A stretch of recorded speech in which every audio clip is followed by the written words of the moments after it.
All right, let's talk about how to graph something with a horizontal shift, like y equals -2 times the sine of 3x plus pi over 2 minus 4. All right, normally the first thing I would do is set up my axes, but I like to find my starting point if I'm not starting on the y-axis first, because then it'll help me draw my x and y-axis. Because sometimes you might start to the left of the y-axis, sometimes you might start to the right.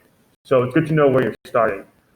So a good way to think about it, instead of trying to memorize the formula, you're always going to start at whatever makes the angle inside the parentheses 0, because that's just where we start. Because there really is no place to start, because you really could plug in any angle here, anywhere from like negative infinity radians to positive infinity radians. So we're going to start right at 0, because those are nice, easy ratios to evaluate, right? The sine of 0 is 0, the cosine of 0 is 1, the tangent of 0 is 0.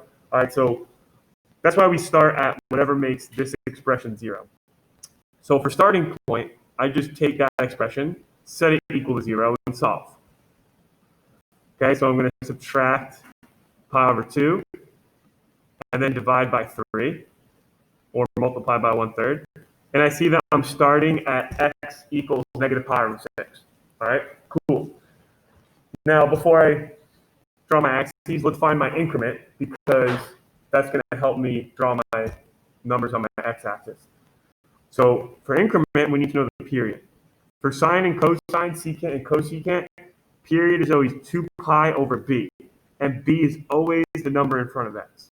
So our period is 2 pi over 3. If it was tangent or cotangent, it would just be pi over b. All right? So tangent and cotangents have half the period of sine and cosine. Now the increment, no matter what you're graphing, is always going to be 1/4 of the period. That's pretty much, you can think of like a full circle has like 4 90-degree angles, and every 90 degrees, if you're graphing just sine or cosine without any horizontal shifts, those are where you get your nice points. What I mean by that is like the sine of 0 is 0. The sine of 90 or pi over 2 is 1. The sine of 180 or pi is 0. The sine of 270 or 3 pi over 2 is -1. Those are nice whole numbers. If you graph in between 0 or 90 for sine or cosine, then you'd be graphing ratios that have radicals in them. And although that's not wrong, it's not more friendlier to graph whole numbers. So that's why our increment is always 1/4 of our period. So we get 2 pi over 12, and then that simplifies to pi over 6.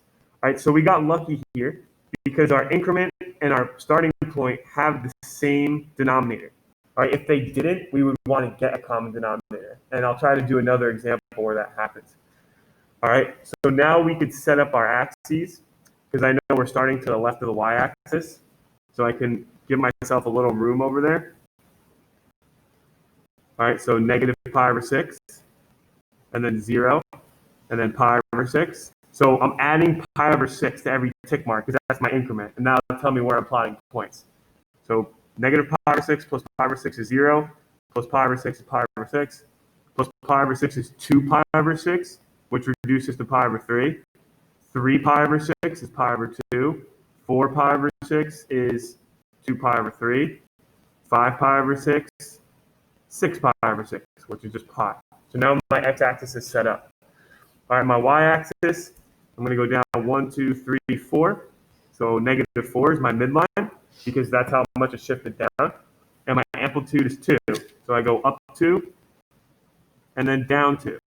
So I probably should have made this y-axis a little bigger, but it's okay. All right, so now I'm set up to graph this. So now I'm just going to plot points. And we have to graph 2 full periods. So 1, 2, 3, 4, that'd be 1 full period. 1, 2, 3, and then we'll go 7 pi over 6. Because again, I'm just adding pi over 6 each time. And now I have enough room to graph 1 full period. Now let me get another color pen here.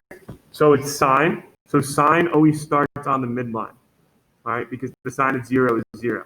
It's also known as a sinusoidal axis, and you can think sine starts on the sinusoidal axis. So we're going to start right here, all right, at our starting point and on the midline. Normally, sine rises after the midline when you start, But because this got reflected, we're going to go down. So you always move horizontally an increment to plot your next point, and up or down an amplitude. So we're going to move over an increment, down an amplitude. Over an increment, up an amplitude. Over an increment, up an amplitude. All right, and then we go down, and we just continue to, and that this right here would be one full period. It says to graph 2 full periods in the directions, so we'll keep going. All right, 1, 2, 3, 4. There's another period. And there's our graph. Domain would be all real numbers. That's always the case for sine and cosine because you can plug in any angle in radians. The range would be y has to be less than or equal to -2, but greater than or equal to -6. So like everything in between there. And I think that's it.